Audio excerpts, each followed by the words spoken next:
Welcome to Shorty SuperCoach. How you going, guys? Today, just going to talk about 5 players that are in very low ownership of sides.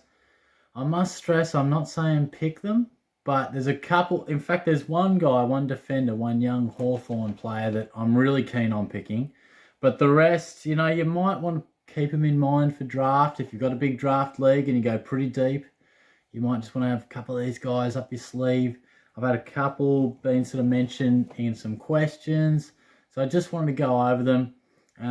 We're diving back into the laptop over the weekend. I'll take a look at the premium midfielders. But yeah, pretty much just had the day off today. For those asking on the live stream, I still haven't made the bed, but I have been sitting here looking at my laptop for some time, trying to study, which is something Shorty hasn't done for some time. I think I sat there looking at PowerPoints and questions and list 6 effective characteristics of a group, and I was like, "Whew, it's throwing me right back to high school." But so I broke it up with a SuperCoach video, something that I'm good at, right?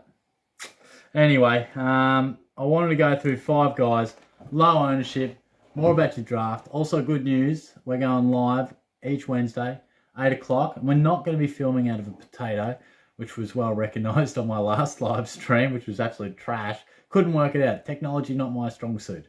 Langers came over with a lad, and we reckon we've got it. I think we've got it. So that's the good news. We'll see if I can get it going next Wednesday, though. I won't get ahead of myself. Let's jump into it. And I'm going to talk about the bloke I'm most keen about off the top. 3% sides. I think he's about 204,000.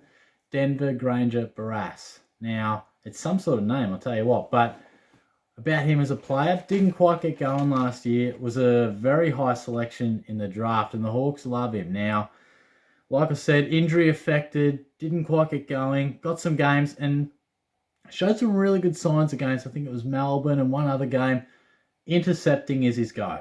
He dominated the intercepting as he went on through his junior career. Outstanding stuff, and I just am really keen to see whether he finds himself nicely in the best 22 of Hawthorn. I mentioned this on my live session the other week. Hawthorn supporters said, yeah, he's best 22.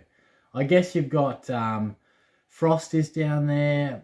Hardigan, is it? I know McAvoy's at times played in the back line. Of course, Sicily. And then you've got your other types in CJ and Impey. Where does Day play? They've got Hardwick down there, a smaller type, and there'll be others that I missed. So Hawthorn are rebuilding, but their back line is probably their best attribute. So I think he should be best 22. I feel like Hawthorn will preference the youth, and he's as good a youth as they have, right up there. So I'm really keen to see how he goes, and I'm keeping him close on my radar, real close watch. Now, he's in 3% of sides. Let's stick with the back line before we talk about 2 really young mids in a second. Now, Brayden Campbell. I know it's awkward, dancing with your sister sort of stuff, but I think he's about 290k. I won't delve on him too much, but I'm just thinking, because let's face it, we're not picking him in Classic. Best 22, he's still in that discussion whether he is in that mix. Does he play wing? Does he play half back? Where's he fit? What I can tell you is he's a beautiful ball user. Love that left boot. And we'll be picking this guy down the track. Whether it's next year or 2025, this guy has real potential for SuperCoach scoring. So I'm just thinking, if it's deep in your draft and you're thinking, shit, I need another defender, most of the good guys are taken, might be just for a bench spot, you might just put him in there and see how he goes. Now, George Hewitt, I've actually had a couple of comments about him and a little bit of a chat on the live stream. Again, we go a bit further up in the pricing. He's about $3.99. But how old do you reckon George is? I asked myself the same question. I said 28. He's like 26. I was surprised by that. Just feel like he's been around for a while. I just think that he could be a bit better of a scorer than we think. Now, I'm pretty settled with my backline in terms of the guys I want to have a look at. I think you don't want to go too many mid-prices, and Sicily is discounted enough to be like a mid-pricer but act like a premium. Will Day, probably 50k south, is providing a bit more interest, and Miller are even further down. Hewitt just probably isn't quite cheap enough. You got to have a pretty strong set of pills to go with him, but there will be some interest, and definitely keep him close on your thoughts for draft, because I think this guy just could be a really handy scorer.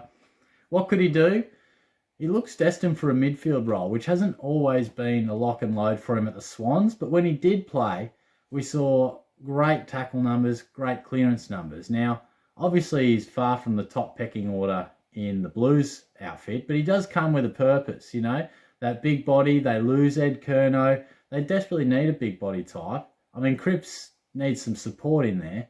And I just feel like Zach Williams didn't exactly work. Will they keep trying with him? They're different types of players. I can see Hewitt averaging something in the mid-80s and maybe high 80s. I couldn't really see an average in the 90s. I'd be really surprised by that. But he could just be a really handy option for your draft. And few people will think about him, but I don't know. I reckon you might just pull one over your mates there if you keep him under your hat. And I'll just finish with a couple of young mids. Finlay McRae. Now, he's about 206k. He's in 5% of teams, so he's the most popular of this list. Watch him closely. He's big body. And like I said with the Hawks, I feel like Collingwood are definitely going to promote that youth, give opportunity, because we see Sidebottom and Pendlebury spending less time in that midfield, and it's going to be a young midfield. They're redeveloping, so he should get some opportunities. All reports he's come back looking big, stronger, you know, and he's always found the ball pretty well. I know his numbers didn't show it at AFL level, but I think he is going to be a natural ball winner as we go on. And if he gets some opportunity in the clinches, could see a real rise in those numbers. And just a favourite of mine, and I saw he played quite well in the intra-club or match sim the other day, and that's Will Phillips. Just didn't really hit the ground running last year for a range of reasons. He missed a lot of junior footy, and just, you know, through COVID, there was a long stretch where he didn't play, and, you know, such a talent.